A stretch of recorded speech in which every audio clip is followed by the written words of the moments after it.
My girlfriend texted me. I gave your festival wristband to my ex. You hate crowds anyway. So I refunded her wristband, canceled the Airbnb, changed my relationship status to single, and blocked her. Before we go on, hit subscribe and drop a comment telling us which city you're tuning in from. I'm a 28-year-old man, and I have already planned the perfect birthday weekend for Sophia. VIP passes to the festival, a luxury Airbnb, the whole package. Then the message arrived. I gave your wristband to Mateo. You hate crowds anyway. Mateo, her ex, the guy she swore was just a friend. I stared at my phone in my apartment, reading those words 3 times. She'd given away my 6,000 peso festival pass to her ex-boyfriend, the pass I bought for her birthday trip that I'd planned. My hand was steady as I typed the reply. How kind of you. Then I opened my laptop. At 3:47 p.m. on a Thursday afternoon, I systematically dismantled everything. First, the festival website. I requested a refund for her wristband. 5,900 pesos back on my card. Mine remained active. I texted Javier. You free this weekend? I've got an extra festival pass. His reply came in seconds. Hell yeah. What happened? I ignored it for the moment. Next, the Airbnb app. I canceled the luxury rental. I lost my 4,000 peso deposit, but Sophia wouldn't be using that king-size bed with a mountain view. Then came the part that would sting. Facebook, Instagram, relationship status, single, public. I hit confirm on both. Finally, I blocked her number. I blocked her on every platform, WhatsApp, Instagram, Messenger, even the banking app. The whole process took 11 minutes. Sophia was probably still texting Mateo about their festival plans when the notifications started hitting her phone. Relationship status update. Reservation cancellation email. Refund confirmation.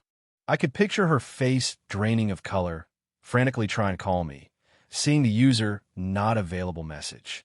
The wristband she gave away was meant to be mine. The trip she thought was still happening had just been erased, and the boyfriend she took for granted was now officially and publicly single. I met Sophia 2 years ago at a coffee shop near my office in Polanco.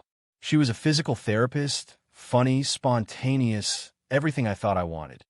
We moved in together after 8 months. Too fast, my sister Clara told me. I ignored her.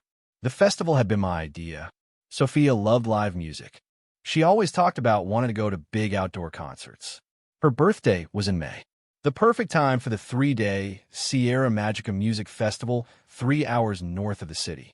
I bought the VIP passes in February. 2 wristbands at 6,000 pesos each. Access to premium viewing areas. Private bars. Covered seating. The Airbnb came next. A cabin with glass walls and a hot tub. 12,000 pesos. I covered everything. Sophia paid nothing. She acted thrilled when I told her, hugged me, called me the best boyfriend in the world, and posted about it on Instagram. My man spoiling me for my birthday weekend with a heart emoji and a tag. Mateo liked the post. I noticed. He always liked her posts, always commented. She told me they were just friends, that he was dating someone new, that I was being insecure. I believed her because I wanted to, but the red flags were there. The WhatsApp message that made her smile in a way my text never did. The phone call she took in the other room. The time I came home early and heard her laughing, saying, I miss you too, before quickly hanging up when she saw me. When I asked who it was, she said, her cousin. Her cousin named Mateo.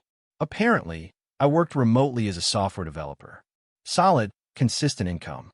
Sophia's schedule at the clinic was flexible, but she never seemed to have money. Rent, utilities, groceries, I covered most of it. She paid her car note and insurance supposedly. Everything else fell on me. When I suggested we split things more evenly, she got defensive. I make less than you. Do you want me to starve? I backed down. The festival was supposed to be different. A romantic weekend. Just us, away from her phone and the constant background presence of Mateo. I planned the whole route. I found the best restaurants near the venue. I even loaded a road trip playlist. Sophia seemed genuinely excited the week before. She helped me pack a cooler, picked out outfits, and made a list of artists she wanted to see. I thought maybe this would reset things, show her I was the one who cared, the one who was present. Then Thursday came. I was finishing up a code review when my phone lit up with her message. I gave your wristband to Mateo. You hate crowds anyway. No question mark, no asking, just a statement, a done deal. My fingers hovered over the keyboard. A part of me wanted to call her, to demand an explanation, to ask how she could be so thoughtless. But I knew what would happen. She'd twist it, make me the bad guy for being upset. She'd tell me I was overreacting, that Mateo really wanted to go, that I should be happy she was having fun. So I sent 5 words instead. How kind of you. Then I destroyed everything she thought was certain. The festival wristband wasn't the first time Sophia chose Mateo over me. It was just the first time she was dumb enough to put it in writing. 3 months earlier, Valentine's Day, I'd bought reservations at the Italian place she loved, the one with a 3-month waiting list. I confirmed twice. I left work early. I picked up roses. When I got home, Sophia was on the couch in sweatpants. Oh, I forgot to tell you. Mateo's going through a breakup. I'm going to take him dinner and just be there for him. You understand, right? She left before I could answer. The reservation went unused. The roses sat on the counter for a week until I threw them out. 2 months before that, her car broke down. Not really broke down. It just needed new brakes. 8,000 pesos at the shop. She asked me to cover it. I'll pay you back next check. The next check came. She bought a new Apple Watch. When I mentioned the 8,000 pesos, she blew up. God, Santiago, I thought you cared about me, not tracking every single peso. I never saw that money. Then it was her birthday last year. I took her to a concert, bought her a necklace, made dinner. A good night. The next day, she posted a picture Mateo sent her, some inside joke from years ago with the caption, "Some people just get you." I was tagged in nothing from that weekend. When I asked about it, she said I was being jealous and controlling. I started keeping a mental tally after that. Not obsessively, just noticing patterns. Sophia texted Mateo at least once a day. She talked about him constantly. Mateo says the funniest things. Mateo got promoted. Mateo thinks we should try that new sushi place. I was dating Sophia, but Mateo was her first call for everything that mattered. My friend Javier asked me once why I stayed. We were having beers after work, and I was venting about another cancel plan because Sophia had to help Mateo move furniture. Javier put his drink down and looked at me straight. Dude, she's using you. You pay for everything, and she spends her emotional energy on another guy. Why are you letting this happen? I didn't have a good answer. Love, maybe hope that she'd see what she had. Fear that being single at 28 meant starting over in a city where everyone seemed to be coupled up already. Stupid reasons, all of them. But that Thursday text changed something. Giving my wristband to Mateo wasn't about forgetting to ask me. It was about thinking so little of me that asking didn't even occur to her.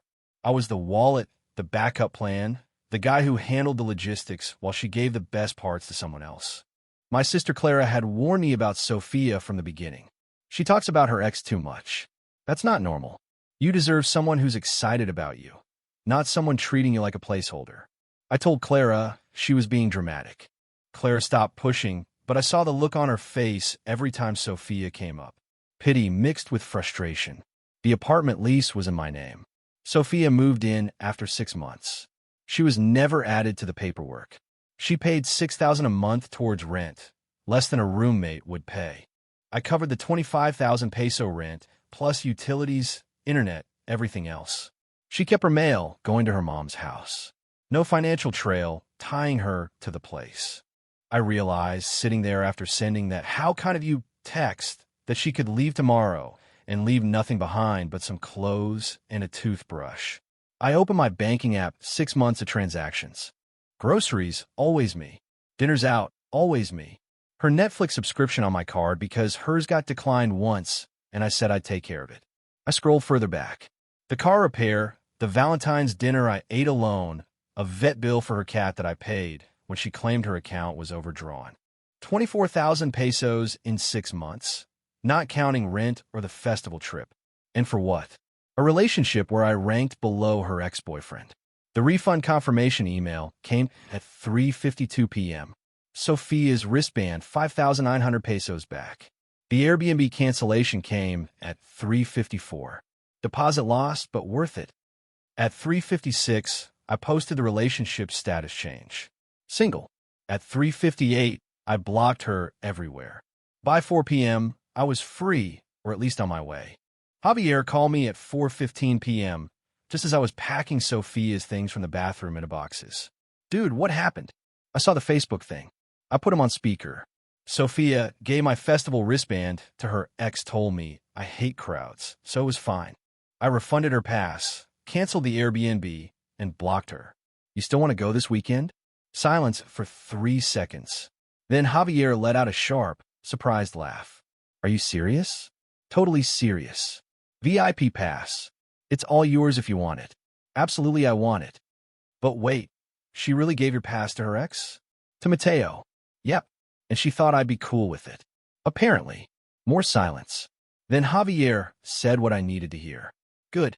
She's been walking all over you for months. I'm glad you finally did something. I finished packing Sophia's toiletries into a box. Shampoo, makeup bay, hair dryer. Another box held her clothes from the closet. I wasn't throwing anything out. I wouldn't give her a reason to claim destruction of property. Just packing it up neatly, stacking it by the door. If she showed up, she could take it all in one trip. My phone, the one with her number blocked, stayed silent, but I knew the notifications were getting to her. The relationship status changes went to everyone's news feed. Airbnb sends cancellation confirmations to both parties. The festival refund went to my email, but she'd see the wristband was deactivated when she checked the app. If she even bothered, more likely Mateo would check and tell her. At 5:30 p.m., Clara texted, "Saw your post. You okay?" I replied, "Yeah, it was time." What happened? She gave my festival pass to her ex, decided for me that I didn't want to go. Oh my God, Santiago, I'm so sorry, but also good for you. You wanted to come over? I'm good, just packing her stuff. Need help? Nah, almost done. By 6 p.m., for boxes were by the door. I'd had the locks changed that afternoon, something I'd been planning to do anyway after Sophia lost her key twice. The new deadbolt had a different key. The landlord knew. He'd authorized it. Sophia's old key wouldn't work. I ordered some tacos al pastor and sat on the couch with my laptop. The festival map was still open from when I'd been planning the weekend. 3 stages, dozens of artists, food trucks, art installations. I wanted to take Sophia to the indie folk stage on Saturday afternoon, her favorite genre. Now I take Javier, and we'd go to the rock stage instead. Better that way. My phone vibrated. A Facebook message request from someone I didn't recognize. I opened it. Santiago. It's Sophia's friend. Camila. She's freaking out trying to reach you. She says it's an emergency. Can you please call her? I replied, it's not an emergency. She can pick up her things tomorrow after 2 p.m. I'll leave them in the hallway. Then I blocked Camila too. At 7:18 p.m., someone pounded on my door. Loud, frantic. I looked through the peephole. Sophia. Her face was splotchy, makeup running, phone in her hand. She pounded again, harder. Santiago, open the door. I know you're in there. I sat back down on the couch. She didn't have a working key anymore. She could pound all she wanted. Santiago, please. This is crazy. Just talk to me. I turned on the TV. Some soccer game. The volume covered her shouting. She pounded for another 10 minutes. Then I heard her on the phone. He's not answering. The locks are different. I can't get in. A pause. He blocked me everywhere. I don't know what to do. Good. Let Mateo give her advice. By 8 p.m., the pounding had stopped. I checked the peephole. Empty hallway. I opened the door, moved her boxes into the hall, and went back inside. If she wanted her stuff, it was right there. If not, I'd donate it in a week. Update 1. Sophia came back at 9 a.m. on Friday. I was having coffee, getting ready to log on for work when the buzzer went off. I ignored it. She buzzed again, then started pounding. Santiago, my stuff is out here. We need to talk. I'm not leaving until you open this door. I opened it. She was standing in the hall, still in yesterday's clothes, eyes red. What the hell, Santiago? You can't just end things like this. I leaned against the doorframe. I didn't end things. You did when you gave my wristband to Mateo. This is what this is about. I thought you'd understand. You're always complaining about crowds and noise. Mateo really wanted to go, and you have another pass. I bought that pass for me for your birthday trip that I planned, that I paid for. She crossed her arms. So this is about money. God, you're so cheap. I would have paid you back like I paid you back for your car repair or the vet bill or the 6 months of groceries. Her face flushed. I contribute. I pay rent $6,000 a month. I pay $25,000 plus utilities. You want to compare bank statements? You make more than me, and you spend more on Mateo than on us. When's the last time you paid for a date or dinner or anything? She looked away. This is insane. You're being controlling. I pulled out my phone, opened my banking app, and turned the screen to her. 24,000 pesos in 6 months. Not counting rent, not counting the festival I just canceled. You want to see the receipts? She looked at the screen, her mouth tight. I didn't ask you to pay for all that. You didn't offer to split it either. This is about Mateo. Are you jealous? I'm done. That's different from being jealous. So you just throw away 2 years over a wristband. I let out a short, humorless laugh. A wristband. Sophia, you gave my property to your ex-boyfriend. Without asking, you prioritize him over me constantly. Valentine's Day, you ditched our reservation to comfort him. Last month, you skipped my work event to help him move. This isn't about a wristband. This is about 2 years of being your backup plan. She started crying. Not the kind of crying that looked real. The kind she used to get her way. I can't believe you're doing this. I love you. You love what I provide. There's a difference. That's not fair. What's not fair is expecting me to finance your life while you emotionally invest in another guy.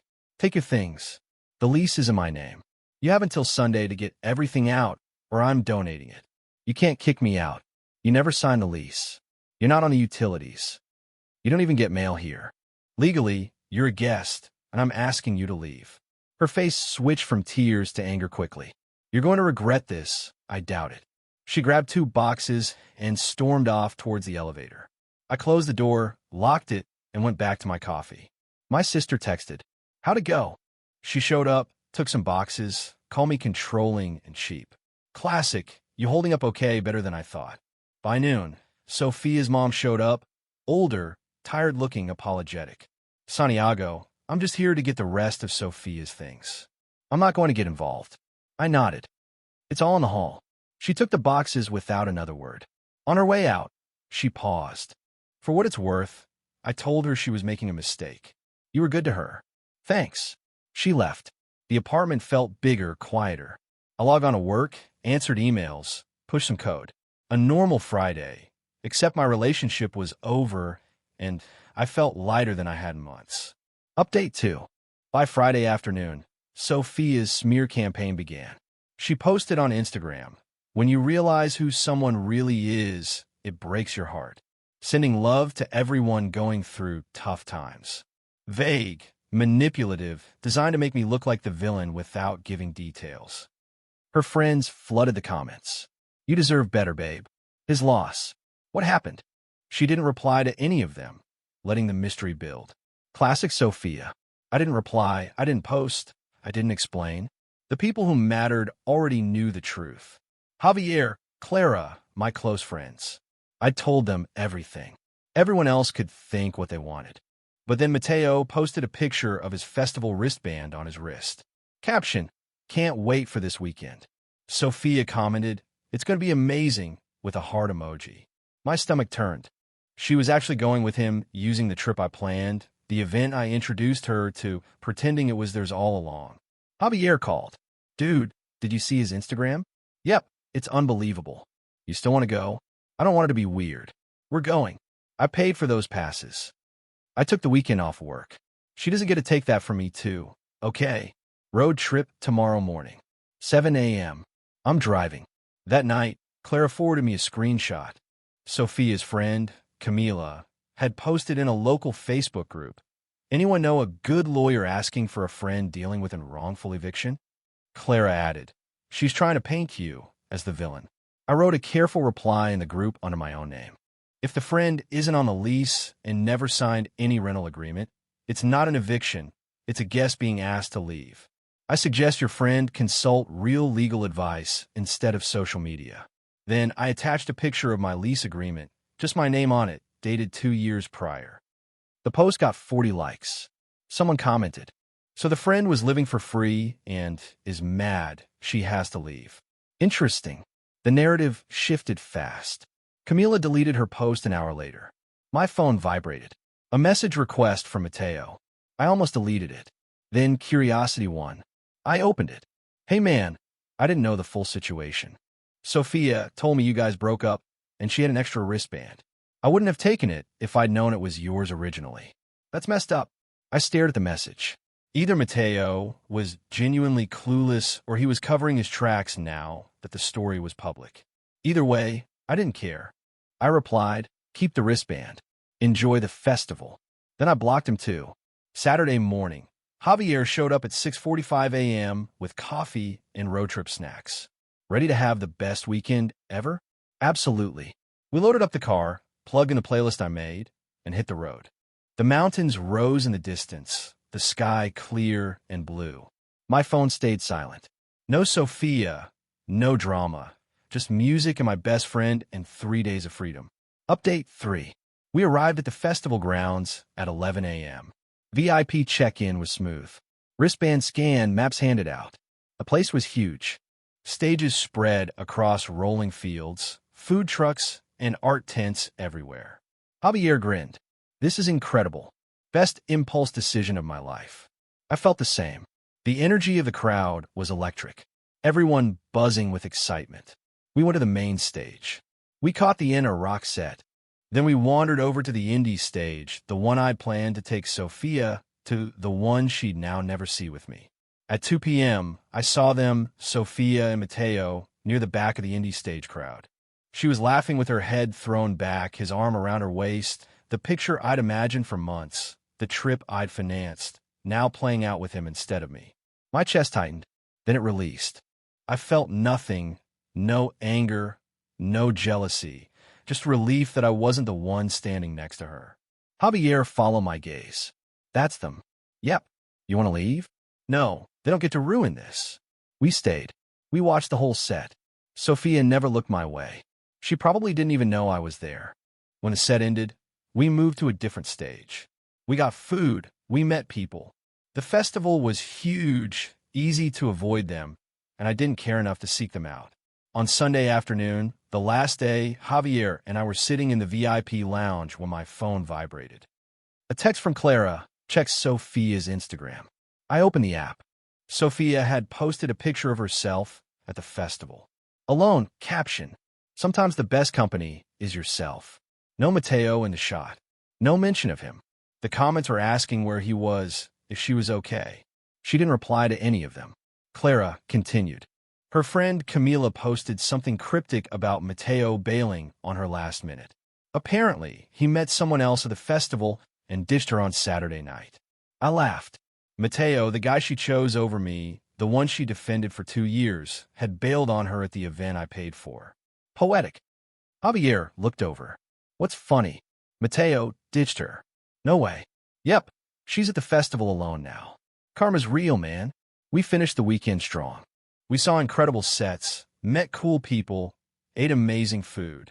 On Monday morning, driving home, Javier said, "Thanks for bringing me.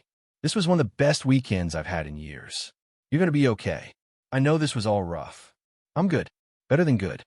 I should have done this months ago. Actually, 2 weeks after the festival, Clara forwarded me another screenshot. Sophia had posted in a local housing group looking for a roommate or affordable apartment ASAP. Budget, 8,000 pesos per month. The comments were brutal. That budget won't get you anything in this city. Maybe try looking an hour outside the city. 8,000 pesos isn't realistic unless you want to share a room. Clara added, she's struggling. Her mom kicked her out because she couldn't follow house rules. Apparently, Sophia kept bringing Mateo over at all hours, and her mom got fed up. I felt a flash of sympathy. Then I remembered the 24,000 pesos she owed me, the refund she never offered, the 2 years of financial and emotional labor I poured into someone who saw me as a resource, not a partner. The sympathy died fast.